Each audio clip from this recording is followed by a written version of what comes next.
सुनिएगा, ये तो सबको पता है। हमारे अमित भैया ने जहां से बात खत्म करी, मैं वहां से अपनी बात शुरू कर रहा हूं। जिस सृष्टि के नियंता के चरण के नीचे सैकड़ों ब्रह्मांड दबे हुए हैं, वो परम पिता श्री राम 500 वर्ष तक तंबू के अंदर अयोध्या में रहे। और सवाल ये खड़ा होता है, श्रद्धेय विद्वान लोग यहाँ पर बैठे हुए हैं, कि 500 वर्ष तक जो राम तंबू में रहे, 500 वर्ष बाद जब वापस वो अवध में आए तो पूरी देश दुनिया में एक ही आवाज़ उठी, मेरी झोपड़ी के भाग खुल जाएंगे, मेरे राम मेरे घर आएंगे। मुझे इस बात की तकलीफ नहीं है। बात यह है गोविंद भैया कि 500 साल तक राम तंबू में, 500 साल बाद वापस झोपड़ी में। कभी राम का दर्द भी तो देखो। बहुत अच्छे राम है। कविता सुनिएगा साहब, 500 वर्ष तक राम तंबू में, वापस निकले आए तो झोपड़ी में। राम से कहा कि आप झोपड़ी में क्यों रहना चाहते हैं? राम ने कहा कि झोपड़ी का अनुभव बहुत अच्छा लगा। ये तो मुझे भी पता है कि बेर की तासीर खट्टी है, परंतु उसका स्वाद बहुत अच्छा लगा। बहुत अच्छे। जो राम, वाह, कोई कविता भूल ही नहीं दादा, ऐसा कोई नहीं है। तो ये बात घुमा फिरा के मैं ये आपके बीच में गिरा। ये तो सबको पता है कि देश की जीडीपी गिर चुकी है। ये तो सबको पता है, ये हमको भी पता है, ये उनको भी पता है कि देश की जीडीपी गिर चुकी है। जिस देश में 1500 करोड़ रुपए का बिजनेस एक फिल्म करती है पुष्पा 2, पुष्पा 2 का बिजनेस 1500 करोड़ के पार, और ये बताया जा रहा है कि देश की जीडीपी गिर गई। सही बात है। एक फिल्म 1500 करोड़ कमाए और जीडीपी गिर गई, संभाल नहीं पा यार। ये तो हमें पता है कि देश की जीडीपी गिर चुकी, फिर भी हमारे वजीर का जिंदा जमीर मिला। 370 हटी, नकटों की नाक कटी, मुस्कुराता हुआ कश्मीर मिला। डीजल, पेट्रोल, गैस, मेरा गला बोल नहीं पा रहा हूं मैं। डीजल, पेट्रोल, गैस के बढ़े हुए दाम मिले। डीजल, पेट्रोल, गैस के बढ़े हुए दाम मिले। एक नारी जब प्रसूति गृह में रहती है तो जब वो माँ बनती है तो उसका जो दर्द है वह दर्द मरने के कगार पे रहता है, परंतु वो माँ कभी मरती नहीं है, क्योंकि उसे पता है कि उस दर्द से ज्यादा उसे इस बात की खुशी है कि वो माँ बनने वाली है। बहुत अच्छे, बहुत अच्छे। एक लाइन सुनना साहब कविता के लोग, वो माँ इसलिए नहीं मरते क्योंकि वो माँ बनने वाली है। तो हमारी खुशी क्या हो सकती है? पार्टी अपनी जगह है, कवि सम्मेलन अपनी जगह है। एक लाइन सुनना, ये मत देखो कि कितने फायदे में है, ये मत देखो कितने नुकसान में या कितने फायदे में है, ये तो देखो यार ये अल-कायदा वाले कितने कायदे में है। क्या बात है, क्या बढ़िया बात है। ये मत देखो कितना नुकसान है, ये देखो कितने फायदे में हैं। ये अल-कायदा वाले कितने कायदे में हैं, और भूल से सरहद के उस पार की सरकार के भूल से हिजबुल की सोहबत में आ गई। सरहद के जो पाकिस्तान के रहे, पाकिस्तान अब है ही नहीं। वो इसलिए नहीं है क्योंकि वो नहीं है। सही बात है, वो है ही नहीं। भैया जो जा रहे हैं उनसे मेरा निवेदन है कि आप चले जाइए। आप एक एक करके जा रहे हो, विचार सोच सोच के जा रहे हो यार, आप आराम से जाइए। मैंने आपसे पहले ही कहा कि एलियंस आ चुके हैं, दूसरे ग्रह के लोग यहां पर आ रहे हैं। क्यों आ रहे हैं? ये इसलिए आ रहे हैं क्योंकि हम वहां जा रहे हैं। हमको यहां पे मंगल नहीं दिखा तो वहां मंगल ढूंढने के लिए जा रहे हैं। तो उन्होंने कहा बोला हम यहाँ आ रहे हैं। बहुत अच्छे, आप वहां मत आओ। सुनीता विलियम्स जी की तबीयत अभी खराब चल रही है, अंतरिक्ष से ये खबर आई है, शायद ये आपको पता नहीं, मैं बता देता हूँ। ऐसी बारीक बातें मेरे को ध्यान में रहती है। ये क्या कह रहा था? वो झुंड में जा रहा है, झुंड में जा रहा है। तो जो झुंड वाले तो इसलिए जा रहे हैं क्योंकि झुंड में चलो डर नहीं लगेगा। आए हाय, ऐसा परेश रावल ने एक फिल्म में बोला था कि झुंड बना के चलो डर नहीं लगेगा। तो ये सब झुंड में जा रहे हैं। ये मत देखो कितने नुकसान में है, ये देखो कि कितने फायदे में है। यार ये अल-कायदा वाले आजकल कितने कायदे में हैं। वरना एक समय ये था कि हर 10-20 रोज में बम फटते थे, जयपुर में बम विस्फोट, बेंगलोर में बम विस्फोट, हैदराबाद में बम विस्फोट। आजकल बम खुद बेरोजगार, बम फोड़ने वाले भी कोई भी नहीं, बम के मतलब जारा जमी गया, कोई भी नहीं फूट रहा। और अगर मान लो बम फटे तो बम की ऐसी स्थिति हो गई कि अगर बम फटे तो उस बम से पूछे कौन कि तू क्यों फट रहा। और मान लो अगर किसी ने पूछ लिया तो वो फिर बोलने जैसा नहीं बचेगा। बहुत अच्छे। पर अगर मान लो वो बम बोलता तो शायद वो बम बोलता कि मुझे इस बात का गम है कि मेरा नाम बम है, मुझे इस बात का गम है कि मेरा नाम बम है, मैं जब जब भी फटा हूं खुद की नजरों में घटा हूं, मैं हर बार यूं ही छला गया हूं, बिस्मिल के हाथ से निकला और हिजबुल के हाथ से। आए आए। प्रेम से सुनिएगा आप, वाह। कोई जोर से ताली नहीं बजाना है, सामान्य सुनना। मेरे को ऐसा कुछ भी नहीं, मेरे को पता है मेरी औकात। मेरे पास डॉक्टर भुवन मोहिनी जी जैसा गला नहीं मधुर के इनके गीत पे लोग झूमते रहे। 3 महीने पहले इनको मैंने बुलाया एक कवि सम्मेलन में, तो पेपर में छपा, जैसे कमल जी ने बोले डॉक्टर भुवन मोहिनी के गीत पे लोग रात भर झूमते रहे। ये आ गई, 3 महीने हो गए, बहुत सारे छोरे अभी तक झूम रहे, शाम पड़े न झूमे वो। कई डोरा दस्सी ताबीज गंडा सब कर लिया, झूमनो बंद नहीं हुए जो इनको, वो झूम रहे बेचारे मालवे के छोरे झूम रहे। ऐश्वर्या राय, युक्ता मुखी, लारा दत्ता और प्रियंका चोपड़ा। विश्वास कर जो मारी बात रो, हूँ छोरो बैरागी जात रो, सपनो आयो ऐसो आधी रात रो के जैसे माधुरी दीक्षित के लायो नात रो। बहुत अच्छे। अब ये सो अब वो कहीं नाचरा का। देखो ये अपन मनुष्य जीवन में है, सामाजिक प्राणी है, सब होता रहता है। पचौर में कहीं पूरी दुनिया एक जैसी है, पर वो कई बार समझ में नहीं आता बात, तो नहीं आता। मैंने एक बार मुंबई के एक कवि सम्मेलन में ऐसा बोल दिया, माधुरी दीक्षित के लायो नात्रो, तो एक कोई बाहर की मैडम थी, बोले व्हाट इज दिस नात्रा, व्हाट इज दिस नात्रा। तो भुवन मोहिनी जी से फिर उन्होंने पूछा, बोले मैडम ये व्हाट इज नात्रा। तो फिर मैडम, अच्छा इनको भी मालूम नहीं ज्यादा जाए मालवे में। मैंने कहा क्या कि इनको भी खाली प्रैक्टिस कर रही है ये नात्रे की। तो फिर इन्होंने कहा, बोले जाने होता क्या है। तो मैंने कहा कि देखो इसको मैं मुंह से नहीं बोल सकता हूँ कि ये क्या होता है। बोले क्या होता है। मैंने कहा इसके लिए करना पड़ता है, आप नात्रा करोगे तो मालूम पड़ेगा, यूं मालूम नहीं पड़ता है। विश्वास कर जो मारी बात रो, वो छोरो बैरागी जात रो, सपनो आयो ऐसो आधी रात रो जैसे माधुरी दीक्षित के लायो नात्रो। मैं तो यार माधुरी दीक्षित धीरे धीरे चल, थाकी जाएगा, पग हमें देख कांटो भागी जाएगा, माथो नीचो कर लागी जाएगा, पाइजे मत बजाड़ में टोकरो बा होतो है जागी जाएगा।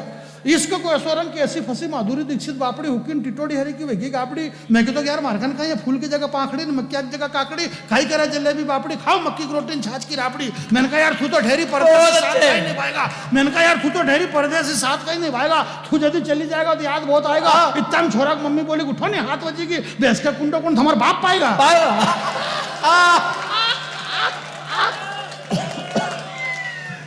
कई बार सामान्य सी बात है, ये इसको भाषा बोलते हैं। भाषा का जो लावण्य है, बाबा तुलसी ने जो हमारा मानस लिखा, मानस को उन्होंने, बहुत विद्वान लोग बैठे हुए हैं, मानस को उन्होंने शुद्ध हिंदी के अलावा अवधी में भी लिखा है, ब्रज में भी उसमें कई सारी चीजें। बाबा ने मानस उस जमाने में लिखा 500 साल पहले, लागू आज हो रहा है, अगले ने 500 साल पहले लिख करके चले गए। अमित नाम भट कठिन कराला, 500 साल पहले लिखा है। अमित नाम भट कठिन कराला, 500 साल बाद एक अमित नाम का आदमी आएगा जो भटाभट मारेगा भी सही। बहुत अच्छे। ये 500 साल पहले बाबा तुलसी लिख के चले गए। नव कंज लोचन कंज मुख कर कंज पद कंजारुणम, जिसके चरण कमल है, जिसकी आंखें कमल, जिसके हाथ कमल, जिसके चरण कमल, इतने सारे कमल बाबा तुलसी 500 साल पहले फिट करके चले गए। अब कमल वाले हैं, कोई बचा ही नहीं। बहुत अच्छे। 10-10 20-20 कूद के इधर आ रहे हैं। देश के अंदर जितनी कौमी एकता और जितना प्रेम भाव का भाईचारा हमारी राजनीतिक पार्टियों में है, इतना किसी में नहीं है। मर्जी पड़े तब आ रहे हैं, प्रेम से जा रहे हैं। बहुत अच्छे। इधर वाले इधर आ जाए, उधर वाले उधर चले जाए, सही सब बात। प्रेम भाव से चल रहे हैं। और हम कह रहे हैं कि भाजपा देशभक्त है, और ऐसा कुछ नहीं। इस देश में किसको देश की चिंता नहीं है? रामो वामो सपा बसपा सबको देशभक्ति की चिंता, सबको वतन की चिंता है। अब राहुल गांधी क्या बात कर रहे हैं यार? इस कड़ाके की ठंड में अगला आदमी एक टी शर्ट पहन करके दौड़ रहा है यार। अगला आदमी 4000 किलोमीटर आदमी उसने कन्याकुमारी से कश्मीर तक अगले ने पैदल यात्रा निकाली, दौड़ दौड़ के दौड़ रहा वो। अभी यो मालूम पड़ा मोदी जी को, बोले ये क्या हो रहा? बोले ये देश दौड़ रहा है। अब मोदी जी की उम्र ऐसी कि वो दौड़ भी नहीं सकते हैं। तो उन्होंने अमित शाह से कहा, बोले क्या किया जाए? बोले दुनिया में सबसे ज्यादा तेज कौन दौड़ते हैं? बोले चीते। बोले लाओ चीते अफ्रीका से। बहुत अच्छे। 22 चीते लाए, एक साथ 22 चीते दौड़ रहे, चीते दौड़ रहे, 22 दिन तक दौड़े चीते, खाते पीते। अफ्रीका के जंगल से लाए गए 22 चीते। ये 22 चीते, इनके लिए 500 हिरण की व्यवस्था करी हुई है। ये चीते अफ्रीका के जंगल से आए हुए हैं, ये चीते क्या खाएंगे? इनके लिए हिरण की व्यवस्था करिए। कुनो के जंगल में 22 चीते। लोगों ने कहा, अरे बोलो यार क्या यार, मोदी जी जन्मदिन पे चीते ला रहे हैं यार, और हिरणों को खिलाएंगे। अरे बाप रे बाप, ये क्या हो रहा? अब उनको कौन समझाए कि भाई चीते तो चीते ही खाए, वही खाएंगे। अब वो कोई पालक पनीर की सब्जी तो खा नहीं सकते। और मोदी जी के जन्मदिन पे चीते आए, अब शेर के जन्मदिन पे तो चीते ही आएंगे, और कौन आएगा भाई? वाह।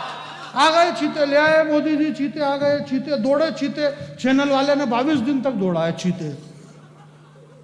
मेरे को आज तक यह समझ में नहीं आया गोविंद भैया कि रूस ने यूक्रेन पे जो युद्ध हुआ, तो रूस ने यूक्रेन पे इतने बम फेंके, इतनी मिसाइलें दागी जितनी उसके पास नहीं थी। हाँ। तो राष्ट्रपति पुतिन ने उस चैनल वाले को बुलाया, बोले इधर आओ।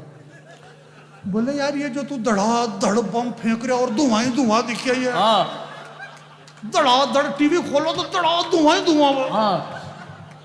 बोले यार ये लगा धुआंधारी यार, इतने बम तो हमारे पास में ही नहीं है। हाँ। ये अब तो फेंकना बंद करा दे। बहुत अच्छे। तो उसने कहा कि ये बिल्कुल बंद नहीं होंगे, हाँ। ये तब तक बंद नहीं होंगे जब तक आलिया भट्ट को सेकंड डिलीवरी नहीं होती है। भाई ये तब तक चलेंगे, क्योंकि हम कोई सी भी चीज 20 दिन से कम नहीं चलाते। हाँ। 20 दिन कम से कम चलाएंगे। अभी पिछले दिनों क्या हुआ कि वो एक शाहरुख खान का छोरा चपेट में आ गया। हाँ। हाँ। हाँ। वो हाँ वो उसके खा पी गया वो। अब बात ये नहीं है, शाहरुख खान से अपने को कोई प्रेम मोहब्बत नहीं है, कोई किसी से भी नहीं है। पर बात यह है कि भाई वो शाहरुख खान का लड़का है ना, तो शाहरुख खान का लड़का कहीं लाल सफेद पिएगा ही? हाँ, सीधी बात है। भाई शाहरुख खान का छोरा कहीं सफेद पिएगा ही? हाँ। गया पार्टी में, ड्रग्स व्रग्स ले लिया, चपेट में आ गया। वाह। अब जो काम चला 20-25 दिन तक, हाँ। शाहरुख खान के बेटे आर्यन पे गिरी गाज। शाहरुख खान के बेटे आर्यन खान पे गिरी गाज। हाँ। शाहरुख खान बात करना चाहते हैं, हमारे मतदाता जलसा के पास में हैं, वो शाहरुख खान से बात करना चाहते हैं, परंतु शाहरुख खान उनसे बात नहीं कर रहे हैं, हाँ। परंतु वो करना चाहते हैं, परंतु ये नहीं बात करना चाहते हैं। अभी आर्यन की तबीयत कैसी है? आर्यन ने अभी पार्ले जी बिस्कुट के 2 बिस्किट खाए हैं, चाय पिए, आर्यन के गिरी गाज। मेरे गांव में एक चाची रहती थी डोकरी, हाँ। तो उस डोकरी का दिमाग खराब, क्योंकि उसकी दूर की एक खाला के छोरे का नाम शाहरुख का। हाँ। वो मेरे पास आई, बोले क्यों कवि साहब, मेरा शाहरुख का तो ऐसा नहीं है बा, वो तो कोई लंगोट को भी कच्चो नहीं है बा, जन कहीं होगा। मैंने कहा ये दूसरा शाहरुख है, तुम घबराओ मत। 22 दिन तक शाहरुख खान, बहुत अच्छे। शाहरुख खान, आर्यन खान। ये आर्यन कौन है? ये आर्यन कौन है इस देश के अंदर? ये आर्यन, ये शाहरुख खान का लड़का है। ये आर्यन खान शाहरुख खान क्या का लड़का है। जानकारी है, वाह वाह। चंडीगढ़ में, अब सुनिए, चंडीगढ़ में, पंजाब की राजधानी चंडीगढ़ में एक रमेश कुमार छिब्बर नाम का आदमी रहता था। चंदन भैया, रमेश कुमार छिब्बर चंडीगढ़ में रहता था। चंदन भैया, आपने गीत बहुत अच्छा पढ़ा, और आपने एक जो कृष्ण जी से शिकायत करी, मैं हिल गया कि भगवान श्री कृष्ण ने द्रौपदी का चीर तो बढ़ाया, परंतु दामिनी और निर्भया की लाज भगवान श्री कृष्ण नहीं बचा पाए। मेरी भी शिकायत है भगवान कृष्ण से। तो मैंने प्रभु श्री कृष्ण जी का ध्यान किया और उनसे कहा, ओम प्रणत क्लेश नाशाय गोविंदाय। तो भगवान श्री कृष्ण ने कहा, बोला क्या बेटा? मैंने कहा निर्भया और इनकी लाज क्यों नहीं बचाई? तो भगवान श्री कृष्ण ने कहा कि द्रौपदी और निर्भया में फर्क ये है कि वो उसके बॉयफ्रेंड के साथ जा रही थी। भूल करके भी चली मत जाना अकेले में। हाँ। लोग चेहरे पे चेहरा लगा करके घूम रहे हैं मेले में, हाँ? और अगर चली गई अकेले में तो आबरू लुटा करके घर पहुंचोगी अपने आप की, क्योंकि तुमने मजबूत उंगलियां छोड़ दी है जो बचपन में पकड़ रखी थी माँ बाप की। वाह, अब भगवान कृष्ण भी क्या करें? बहुत अच्छे। तो ये ऐसी घटनाएं हो जाती है। हाँ। तो मैं ये कह रहा था कि रमेश कुमार छिब्बर चंडीगढ़ में रहते थे, दिल्ली आए। दिल्ली की एक यूनिवर्सिटी में एक सविता नाम की लड़की थी। अब बात को आप ध्यान से सुनना। अध्यक्ष महोदय, हालांकि आप सविता को नहीं जानते हैं, पर मैं बता रहा हूं आपको। भाई ये यार वो वहां चंडीगढ़ की रहने वाली थी। हाँ, सही बात है। हाँ, इसलिए ध्यान से सुनो। इसलिए ध्यान से सुनना पड़ेगा। तो सविता और रमेश कुमार छिब्बर दोनों में प्रेम हुआ, दोनों ने शादी कर ली। शादी करने से यह हुआ कि प्रीति जी उनकी एक बच्ची हुई। नहीं यार, बताना तो पड़ेगा ना कि शादी करने से बच्चे बच्ची होते हैं। तो रमेश कुमार छिब्बर और सविता से एक बेटी पैदा हुई। उस बेटी का नाम था गोरी।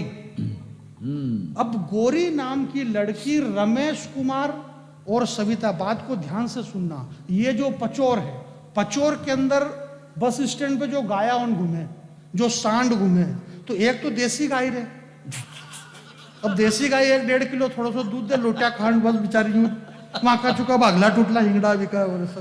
और एक रहे जर्सी, एक देसी सांड रहता है, एक जर्सा।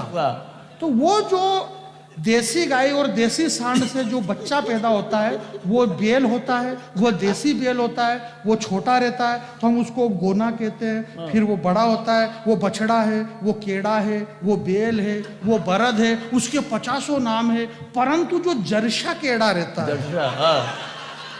वो जर्शा, उसका कोई नाम नहीं। बोले ये जर्शो। बहुत अच्छे। तो वो जर्शा इसलिए हो जाता है कि वो मामला उसका ये रहता है कि ये अलग और ये अलग। तो जहां तक रमेश कुमार और सविता दोनों मामला एक था। भाई रमेश भी देसी आइटम और सविता भी देसी। तो देसी गोरी हुई। अब गोरी जब हुई तो गोरी को कहां जाना था? गोरी को शिव के पास जाना था। गोरी शिव के पास नहीं गई और शाहरुख के पास चली गई। तो ये मामला अलग और ये मामला अलग। तो ये जर्शा हुआ आयरन। वाह, ये है कहानी। इसकी कहानी ये है। हाँ। और इसकी कहानी ये है कि ये जर्शे कोई काम में नहीं आते। जर्शे केड़े, जर्शे बेल, ना तो वो खेत में जोत सका, ना बेल, ना गाय में, वो ना उसमें हल में, ना बखर में, ना बैलगाड़ी में। वो जर्शा है। और उसको बोलना तक नहीं आता। वो जर्शा बोल भी नहीं पाता। वो ताली बजा जोरदार यार, कुछ नहीं है। वो